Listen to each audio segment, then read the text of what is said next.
Ward number 8 में sewer overflow से local लोग नाराज। वडोदरा म्यूनिसिपल कॉरपोरेशन के वार्ड नंबर 8 में आने वाले वृंदावन चौकड़ी से लेकर यूनियन बैंक तक इलाके की कई सोसाइटियों में लंबे समय से सीवर ओवरफ्लो की गंभीर समस्या है। सीवेज का पानी सड़कों पर बहने से लोकल लोगों को काफी परेशानी हो रही है। लोकल लोगों के मुताबिक सीवर लाइन की समस्या के कारण पीने का पानी भी खराब हो रहा है, जिससे सेहत को लेकर चिंताएं बढ़ रही हैं। यह स्थिति खासकर बच्चों, बुजुर्गों और महिलाओं के लिए खासकर खतरनाक होती जा रही है। बदबू, गंदगी और मच्छरों के कारण बीमारी फैलने का डर भी जताया जा रहा है। वडोदरा म्यूनिसिपल कॉरपोरेशन को कई बार लिखकर और बोलकर बताने के बावजूद समस्या का पक्का हल नहीं हुआ है।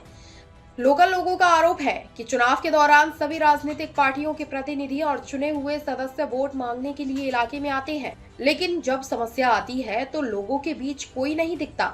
इलाके के लोगों ने मांग की है कि नगर निगम के जिम्मेदार अधिकारी और जनप्रतिनिधि तुरंत मौके पर जाकर इस तरह की जांच करें और सीवेज और गंदे पानी की समस्या का पक्का समाधान निकाले। रिपोर्टर राहुल राजपूत। વિસ્તારની અંદર વિસ્તારમાં એવું છે કે આ પાણી ભરાય છે એ અહીંયા નિકાલ નથી અને એ લોકો વડ માટેમાં આવે છે ત્યારે કોંગ્રેસ કે જનતા પાર્ટી એ બેમાંથી આવે છે ત્યારે હાથ જોડીને કહે કે અમને આપો ને અમે આમ કરી નાખશું, પેલો ઢકણું કરી નાખશું, રસ્તા સાફ કરી નાખશું, ગટર સાફ કરી નાખશું, બધું તમારે એકદમ ફર્સ્ટ ક્લાસ કરીશું, પણ કંઈ કરતા નથી। અત્યાર સુધીમાં એક માણસ નથી આવ્યો અહીંયા કે ભાઈ રિપેર ચલો આપણું જોઈ આવીએ સોસાયટીમાં શું થાય। એટલું ગંધ મારે છે, વાલમાંથી પાણી નીકળે, બૈરા બેતન પડી ગયા છે, કેટલા માણસો પડી જાય છે। કેટલા સમયથી આ તકલીફ છે? આ અઠવાડિયાથી 15 દિવસથી ચાલુ છે આ તકલીફ। કોઈ જોવા આવ્યું ખરું? કોઈ જોવા નથી આવતું। બસ એના કરતાં પંચાયત હારી હતી, એના કરતાં પંચાયત બધું કરતું હતું, એ સારું હતું। આ નગરપાલિકાને આપીને શું ફાયદો છે? કશું ફાયદો નથી। ખાલી વેરાના પૈસા મોકલો, બસ તરત પાવતી નહીં આપે તો વ્યાજ સાથે પૈસા લેશું, એ કોઈ ધમકી આપે પાછા, તો અમે કેવી રીતે કરીશું? આ ઉંડેરા 2 છે, વોર્ડ નંબર 8માં સમાવેશ આ વિસ્તાર છે। આ વિસ્તારમાં ઘણા મહિનાઓથી આ જે ડ્રેનેજ લાઇન છે એ ડ્રેનેજ લાઇન સાફ કરવામાં નહીં હોય, પણ આજ દિન સુધી આ લોકોએ સાફ નહીં કરી।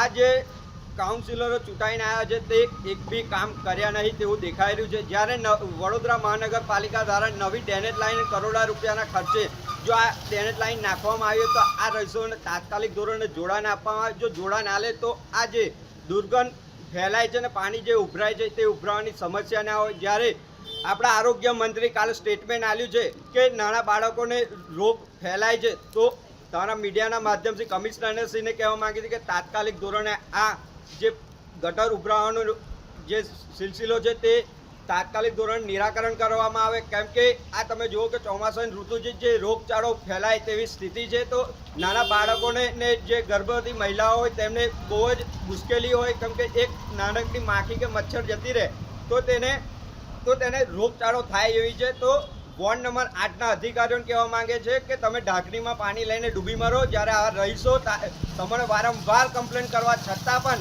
તમે જો ઘોર નિદ્રામાં સૂઈ રહ્યા હોય ને જો તમે ભાજપની ગુલામી કરતા હોય તો પગાર તમે ભાજપના કાર્યાલયથી લેવો જોઈએ। બાકી આ પ્રજાના વેરે તમે પૈસા લો છો તો એ પૈસા લેવાનો તમારો હક નહીં। જો 24 કલાકના અંદર આ સોસાયટીમાં જો નિરાકરણ નહીં કરવામાં આવે તો તમને ચંપલનો હાર બી આ જ પ્રજા પહેરાવશે।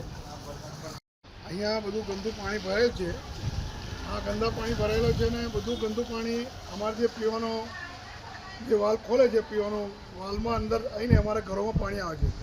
એ પીવાના પાણી અંદર બધાને દૂષિત થાય છે અને લોકોને કોરોના થવાની સંભાવના છે, બીમાર થાય છે અને કેટલા જણ તો અહીં લોકો લપસીને પડી ગયા છે। પાણી એટલું ભરેલું છે કે સીમા નહીં। આજે અઠવાડિયાથી અમે બધી વિનંતી કરીએ છીએ અને બધાને આપણે મીનાબેનને અમે વિડીયો મોકલેલું છે, 2 દિવસથી આ ફોન બી કરીએ છીએ, છતાં પણ કોઈ અહીં ધ્યાન આપતું નથી। વોટિંગને ટાઈમે એ લોકો આવે છે, હાથ જોડીને વિનંતી કરે છે, ભાજપ હોય કોંગ્રેસ હોય બધા આવી હાથ જોડી વિનંતી કરે, જીત્યા પછી કોઈ અહીં જોવા આવતું નથી। તો મારી વિનંતી એ જ છે કમિશનર સાહેબને કે તમે અહીં જુઓ અને એનો નિકાલ કરો। જય માતા।